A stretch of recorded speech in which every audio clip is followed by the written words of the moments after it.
Après 15 ans d'absence, la France propose un plan de désarmement. Les femmes seules, Simone Veil, Le Point. Une force de dissuasion, les écologistes allemands. Jean-Pierre Soisson, pas d'huile sur le fourneau de la majorité. Vrai problème, les faux chômeurs, Raymond Barre en guerre. Tito en Corée, un triomphe après Moscou et avant Pékin. France-Hambourg, test sur la route du mondial 78.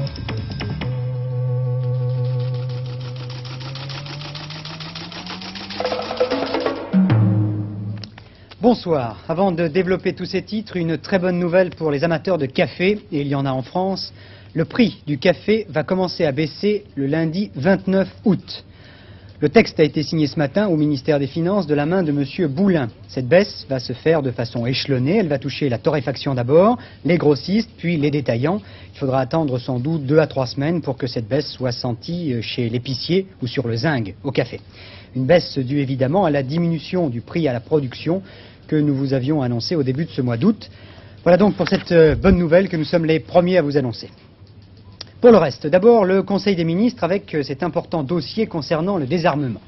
C'est un problème essentiel pour la France, a expliqué M. Giscard d'Estaing. L'accumulation des armements dans le monde impose d'entreprendre une action urgente et résolue. La France y apportera sa contribution, a ajouté le chef de l'État. Comment ? Avec un homme et un plan. Un homme sera nommé, une personnalité d'expérience internationale qui coordonnera l'action dans ce domaine auprès du ministre des Affaires étrangères. Il y aura aussi un plan d'ensemble sur le désarmement qui sera présenté le moment voulu. À remarquer tout de suite, c'est un changement d'orientation pour la politique française en ce domaine. Genève, 29 février 1972. 25 pays, dont les États-Unis et l'URSS, reprennent ce jour-là, en présence de Kurt Waldheim, les travaux de la conférence sur le désarmement et la non-prolifération des armes nucléaires. Cela fait 10 ans que l'on discute, cela fait 10 ans que la France est absente de Genève, et pour 2 raisons essentielles. D'abord parce que pour la France, il vaut mieux traiter d'État à État plutôt que d'envisager une politique d'ensemble. Ensuite parce que participer à un débat sur le désarmement de part et d'autre, c'est admettre qu'il y a 2 blocs, une notion qui est en contradiction formelle avec la politique suivie depuis toujours par l'Élysée. Le problème aujourd'hui, c'est que l'arme nucléaire n'est plus ce privilège de 2 ou 3 grands. Un certain nombre de pays peuvent prétendre à l'heure actuelle à rejoindre le club atomique, Israël, l'Afrique du Sud, le Brésil, le Canada ou le Japon, d'où des risques plus grands, d'où de nouveaux dangers d'affrontement. Conscient de ce problème, Paris se décide donc aujourd'hui à débattre du désarmement, mais à 3 conditions. Il doit être réel, c'est-à-dire entraîner effectivement une diminution de la quantité d'armement. Il doit être général et complet, c'est-à-dire qu'il ne doit s'accommoder d'aucune discrimination. Enfin, il doit être contrôlé. Parce que pour savoir ce qui existe déjà, ou ce qui se prépare sur le plan militaire dans telle ou telle région du monde, les grands possèdent des satellites espions. Ils en ont des centaines qui surveillent le globe, qui prennent des photos. À 200 km, ils peuvent photographier une inscription sur un camion et permettent de vérifier si les propos d'un délégué étranger lors d'une conférence sur le désarmement sont fondés. En fait, on a calculé que Moscou et Washington se photographient mutuellement toutes les 2 heures. Les pays de l'Est refusant le contrôle sur place, on est donc obligé de se reporter sur ces satellites et de croire ce qu'affirment les Américains. C'est là où la France n'est pas d'accord. Comment peut-on participer à des discussions lorsque l'on ne dispose pas des éléments de contrôle que peuvent avoir les autres ?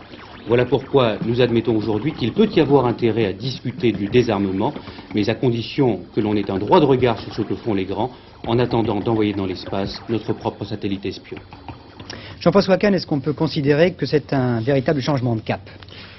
C'est-à-dire, si on s'en tient aux idées contenues dans le communiqué officiel après le Conseil des ministres, on s'aperçoit qu'il est dit que le désarmement doit être réel, complet, c'est-à-dire qu'il ne doit pas s'appliquer simplement aux petits pays, qu'il doit s'appliquer aux grands et contrôlé. Bon, tout ça, au fond, tout le monde est d'accord, de la gauche à la majorité, c'est pas d'une grande originalité. Donc ce n'est pas là-dessus, puisque ça c'est encore très flou, qui marque un véritable changement, c'est l'affirmation que la France présentera le moment venu un plan d'ensemble. Autrement dit qu'elle va s'exprimer sur le désarmement et participer aux discussions sur le désarmement. Car depuis 10 ans, depuis que le général de Gaulle avait pris ses distances avec la politique traditionnelle de la France, eh bien, on pourrait dire que la France était absente. Au fond, le général de Gaulle, arguant du fait que les grandes puissances se servaient un peu de leur discussion sur le désarmement pour garder leurs privilèges de puissance atomique et pour pouvoir maintenir leur hégémonie sur le monde, le général de Gaulle avait dit « ça ne nous concerne pas ». N'est-ce pas? Nous n'avons pas à participer à cet arrangement entre grands. Et c'était bien pratique pour lui, il faut bien le dire, parce que pendant ce temps-là, ça permettait de faire notre propre force de frappe, de faire nos explosions atomiques, de vendre des armes un peu partout dans le monde entier. Bien. Ce qui est donc nouveau, c'est que le président Giscard d'Estaing, aujourd'hui, dit « nous participerons aux négociations, nous ferons connaître nos idées ». Alors, où? On ne sait pas. Est-ce que ça veut dire que nous retournerons à Vienne et à Genève où il y a des négociations sur le désarmement et dont nous étions absents? Naturellement, cela n'est pas dit, mais c'est possible. Et pourquoi cette évolution, d'après vous? Mais écoutez, au Conseil des ministres, au cours de la discussion, le président Giscard d'Estaing a dit que, auparavant, quand un pays s'armait, c'était le pays voisin qui prenait peur. Si par exemple l'Allemagne s'armait, c'était la France qui prenait peur. Ce qui est nouveau, c'est qu'aujourd'hui, si l'Afrique du Sud s'arme ou dit qu'elle va avoir, ou si l'on dit qu'elle va avoir la bombe atomique, tout le monde prend peur, aussi bien à Londres qu'en Italie. Bien, c'est vrai, il y a une interpénétration qui fait qu'aujourd'hui tout le monde est concerné. Mais je crois, rapidement, il y a une autre raison. C'est que, du temps du général de Gaulle, la France voulait dire son mot dans le monde.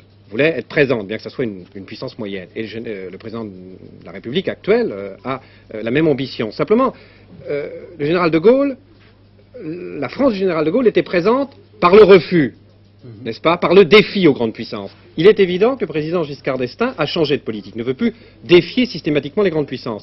Donc c'est par la proposition ou la conciliation qu'il veut être présent dans le monde. Et il s'aperçoit que certaines politiques françaises, qui consistent par exemple jusqu'à présent à soutenir l'Afrique du Sud, à vendre des armes à l'Afrique du Sud, ou à être absentes dans les négociations sur le désarmement, nuisaient à la présence de la France dans le monde. Et c'est peut-être cela qui l'amène à changer de politique sur l'Afrique du Sud, comme sur le désarmement.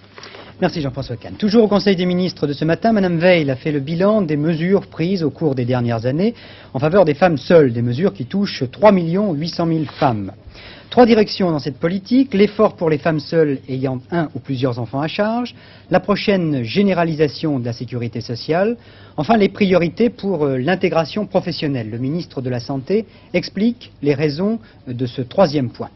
Souvent, pour des raisons très concrètes et très objectives, elles se trouvent en difficulté. Parce que si elles se sont mariées très jeunes, elles n'ont pas acquis une formation professionnelle, elles n'ont pas non plus acquis d'expérience si elles n'ont pas travaillé.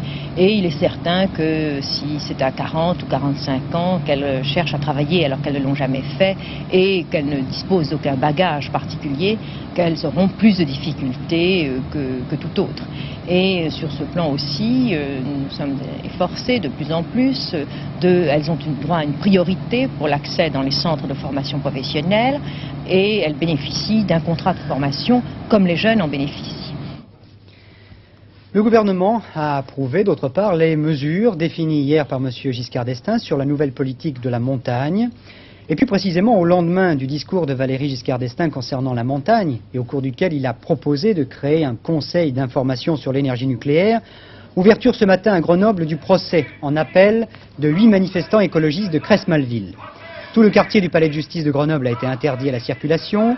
Une manifestation était prévue ce soir, à l'extérieur de ce périmètre, manifestation interdite d'ailleurs. Et puis ce soir, l'avocat général, auprès de la Cour d'appel de Grenoble, a réclamé la confirmation des peines. Jean-Pierre Elkabbach et Louis Berriot, qui vous présentent ce soir un magazine Question de temps sur les problèmes de l'énergie nucléaire, reviendront avec leurs invités sur tous ces sujets. Et en particulier, il est fort probable que la situation en Allemagne fédérale, où le gouvernement a dû limiter ses ambitions nucléaires sur la pression de l'opinion publique, sera abordée. Depuis longtemps, outre-Rhin, le nucléaire est contesté. Malheureusement, comme en France, les manifestations n'ont pas toujours été non violentes. Pas de doute, ces images sont suffisamment expressives. Les enfants de la violence étaient, comme ici à Brockdorf, au rendez-vous du combat écologiste allemand. À chaque fois, plusieurs centaines de violences étaient dissociées des manifestants pacifiques pour attaquer les chantiers nucléaires avec une relative efficacité, ce qui sous-entend une certaine préparation. Si l'on tient compte d'une riposte tout aussi dure des policiers, on comprend que la lutte écologique ait pu en Allemagne avoir des allures de mini-guerre civile. Les adversaires du nucléaire semblent cependant vouloir éviter les affrontements de ce genre. Il est vrai que sur les 1400 mouvements écologistes recensés en Allemagne, une vingtaine seulement sont partisans de l'action violente.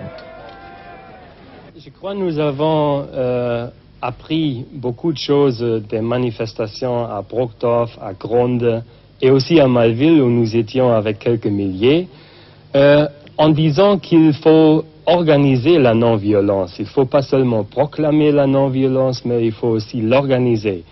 Et ça veut dire que pour les prochaines grandes manifestations, nous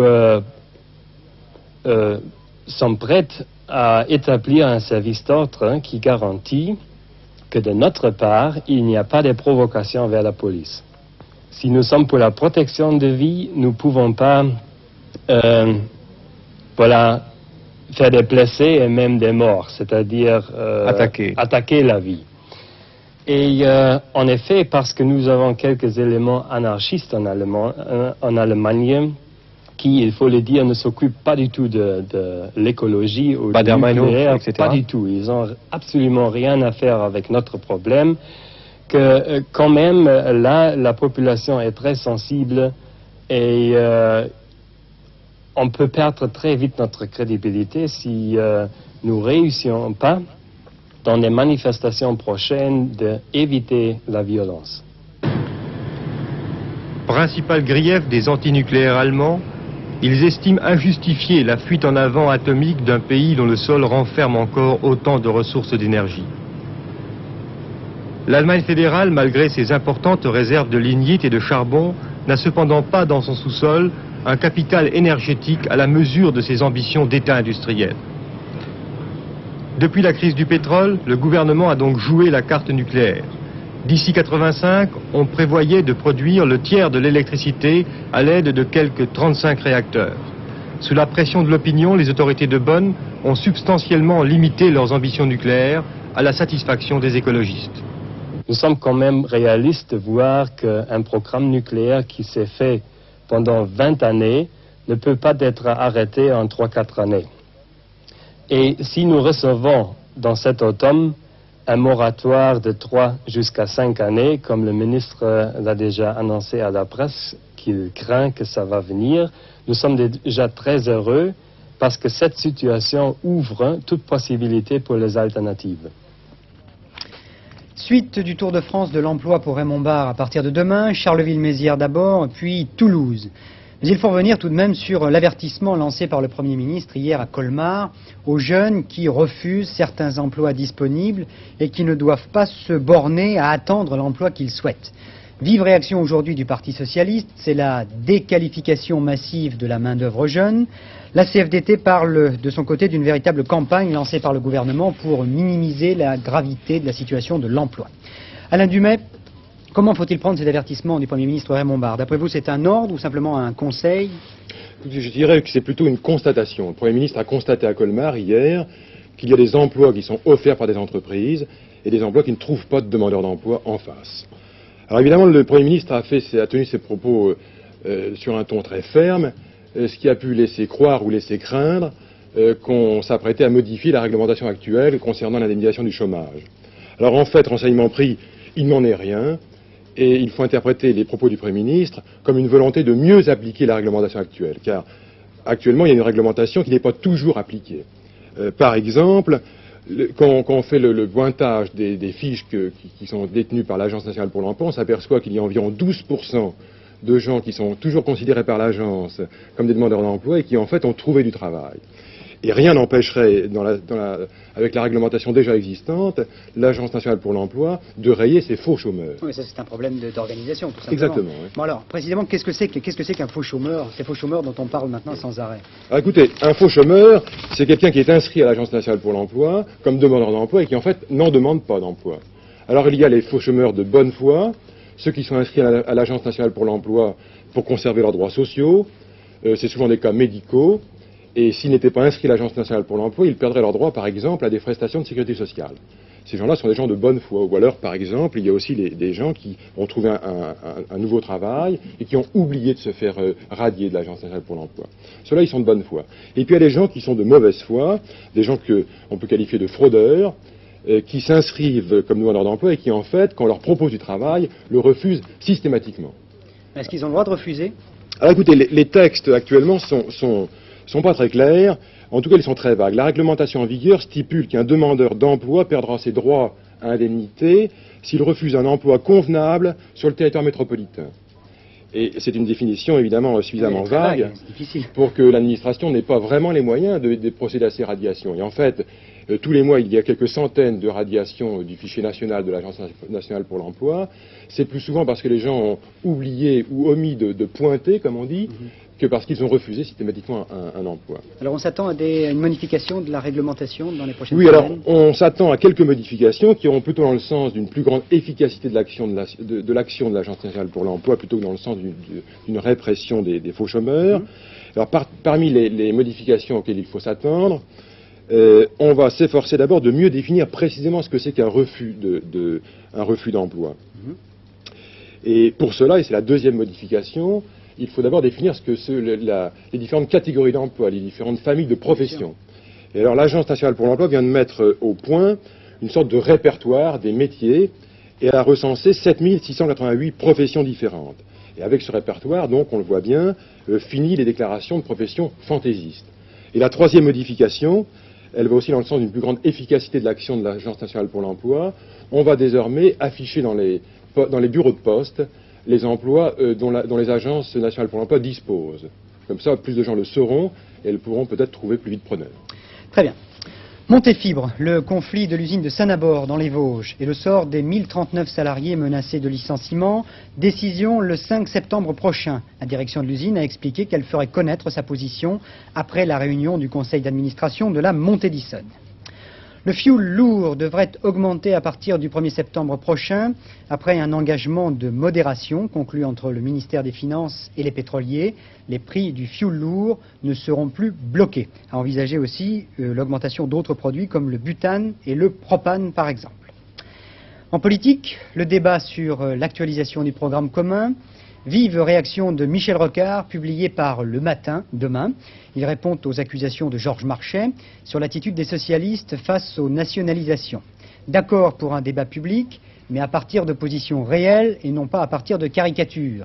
Michel Rocard explique dans le détail comment et pourquoi le Parti socialiste envisage différentes formules selon les entreprises visées. Dans la majorité, 6e réunion aujourd'hui des représentants des principaux partis. Il s'agissait de mettre au point le manifeste. De nouvelles discussions sont prévues mercredi prochain au siège du RPR. On sait que ce manifeste sera rendu public maintenant le 15 septembre, aux alentours du 15 septembre, et qu'il fera 8 à 12 pages. Pour sa part, M.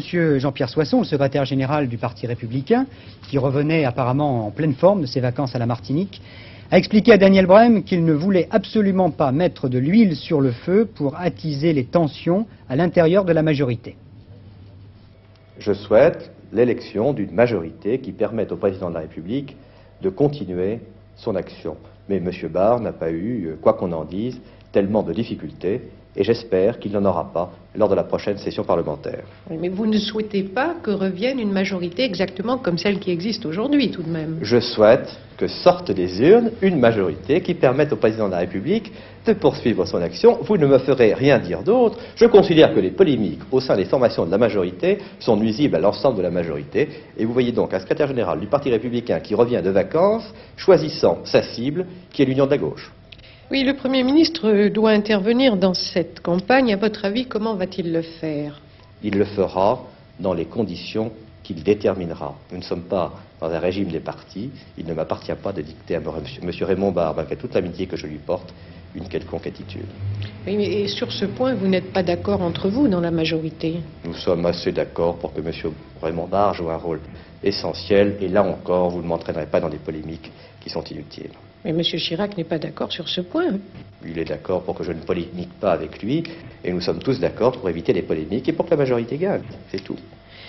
Allez-vous entreprendre un tour de France des circonscriptions comme M. Chirac? J'ai l'intention de ne pas rester inactif. Cyrus Vance à Pékin, il est entré dans le vif du sujet aujourd'hui en rencontrant M. Deng Xiaoping. Les entretiens ont été francs et approfondis. Des deux côtés, on a réaffirmé la nécessité de normaliser complètement les relations entre la Chine et les États-Unis. Mais on ne sait pas pour l'instant si des progrès ont été faits sur la question de Taïwan, l'autre Chine. Prochain visiteur attendu à Pékin, le maréchal Tito, le chef de l'État yougoslave, avant la Chine populaire, s'est arrêté ce soir à Pyongyang, la capitale de la Corée du Nord. Un accueil grandiose.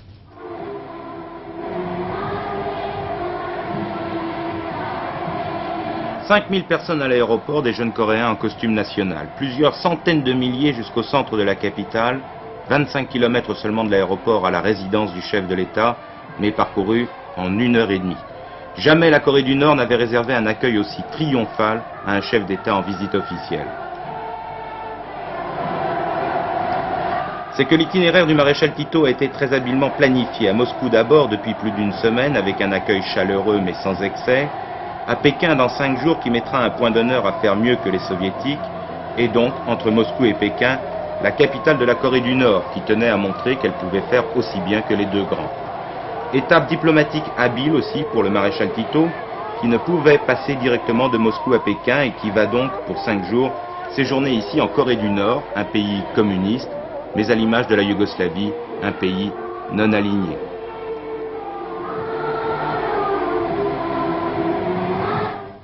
La course autour du monde à la voile départ samedi prochain à Portsmouth en Angleterre. 16 bateaux en course, dont 4 français. Le Neptune, l'Ex-Penguin 3, 2 bateaux que vous avez pu découvrir cette semaine dans nos reportages. Il y a aussi le 33. Il y a enfin le bateau du skipper Jimmy Vian qui nous intéresse aujourd'hui. En 1973, lors de la précédente course autour du monde, il y a eu 4 morts, dont Dominique Guillet, le skipper de 33, disparu en haute mer. Il faut dire que cette course pose des problèmes de sécurité bien difficiles, les voiliers rencontrant souvent des conditions de mer épouvantables. La première course autour du monde avait fait 3 morts, 3 hommes disparus au milieu de l'océan. C'est pour cette raison que cette année, les problèmes de sécurité prennent une grande importance. On reproche beaucoup à Eric Tabarly de ne pas imposer sur son bateau le port du harnais de sécurité. Chaque équipier de Penwick est libre de le mettre ou de ne pas le mettre. D'autres skippers, au contraire, exigent que chaque équipier soit amarré au bateau par le harnais. Sur Japy Hermès, Jimmy Vian, qui connaît bien l'océan Indien et l'océan Pacifique, a déjà pris parti. Sur le bateau dans lequel je navigue, et j'ai été habitué comme ça, le harnais est obligatoire à chaque sortie dès que le temps devient mauvais, la mer froide et tout ça, donc le port du harnais sera obligatoire. Alors quand il y a du vent, les équipiers, enfin nous mettons nos harnais, c'est-à-dire c'est composé d'une ceinture qui passe sous les bras avec une sangle entre les cuisses et une autre sangle qui est terminée par deux mousquetons et qu'on maille sur des points qui tiennent sur le bateau.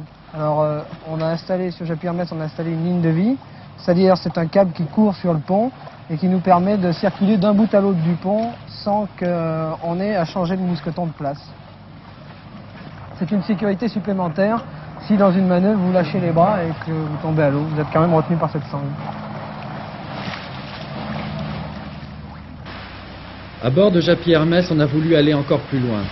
Avec le concours de l'École supérieure d'ingénieurs de Marseille, le système Homer a été ainsi mis au point. Il permet de détecter dans les plus brefs délais, à n'importe quel instant du jour ou de la nuit, l'absence sur le bateau d'un membre de l'équipage. C'est un système d'appel-réponse comprenant un poste central et des émetteurs-récepteurs individuels qui donnent l'alerte. Et dans cette course, la rapidité est primordiale. Un homme ne peut survivre qu'entre 5 et 10 minutes dans les eaux froides des mers du Sud. L'homme masqué, Dominique Rocheteau, le Stéphanois au nez cassé, va donc jouer ce soir au Parc des Princes dans l'équipe de France qui va rencontrer en match amical le club allemand de Hambourg.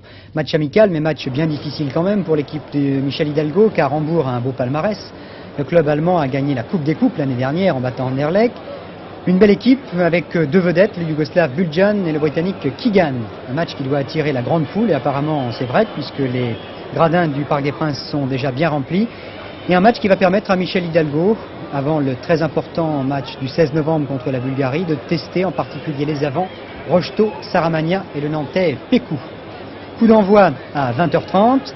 Les buts, et il devrait y en avoir, dans le journal d'Hélène Vida, c'est-à-dire vers 23h15, 23h30, juste après notre grand magazine Question de temps sur le nucléaire.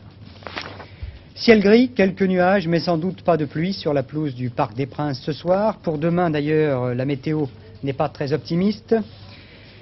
Et on prévoit encore des orages, de la brume, de la pluie et même parfois de la neige, comme c'est arrivé la nuit dernière encore dans les Pyrénées. Des images assez étonnantes pour un mois d'août. Mais cet été où le mauvais temps a régné en maître, décidément, nous étonnera beaucoup. Jeudi, des Pyrénées centrales précisément et des Alpes à la Corse, le temps brumeux le matin deviendra ensoleillé l'après-midi quand même, avec une tendance orageuse et les températures en hausse. Une zone pluvieuse axée le matin de l'Aquitaine à la frontière belge se décalera au cours de la journée vers l'Alsace et le nord des Alpes, en donnant des orages parfois violents. Après son passage, le temps deviendra variable de la Bretagne et de la Vendée à la Flandre avec des averses et des éclaircies. Les vents deviendront assez forts et même forts avec des rafales sur les côtes. Voilà donc pour la météo pour demain. Pour terminer ce journal, encore 3 informations assez étonnantes. En Italie d'abord, la police envisagerait de faire incruster dans les carrosseries les plaques minéralogiques des voitures pour éviter les vols et les falsifications. L'Arabie Saoudite vient d'acheter du sable à l'Australie, ce qui est pour le moins surprenant de la part d'un pays qui ne semblait pas en manquer. L'explication, c'est que ce sable va servir dans des réservoirs en acier pour transporter de l'eau. Le sable d'Arabie Saoudite est trop fin, l'Australien est plus gros, il fallait y penser. 102 tonnes ont déjà été livrées sur place. Et puis enfin en Californie, sur l'aérodrome de Shafter, à 200 km au sud-est de San Francisco, exploit d'un jeune Américain de 24 ans qui a réussi à s'envoler avec un avion à pédales. Un bel engin dont l'envergure 29 mètres est plus large que celle d'un DC-9, mais qui ne pèse que 31,5 kg. Il suffit de pédaler pour faire tourner l'hélice. Enfin, quand je dis il suffit, c'est une image, car ce n'est quand même pas à la portée de tout le monde, au moins pour l'instant. Ce coureur volant, enhardi par son exploit, a même réclamé le prix de 85 000 $, promis par une société anglaise pour le premier vol réussi par la seule force humaine. Envoyez la monnaie. Je vous souhaite une très belle soirée et aux cyclistes volants, un très bon vent.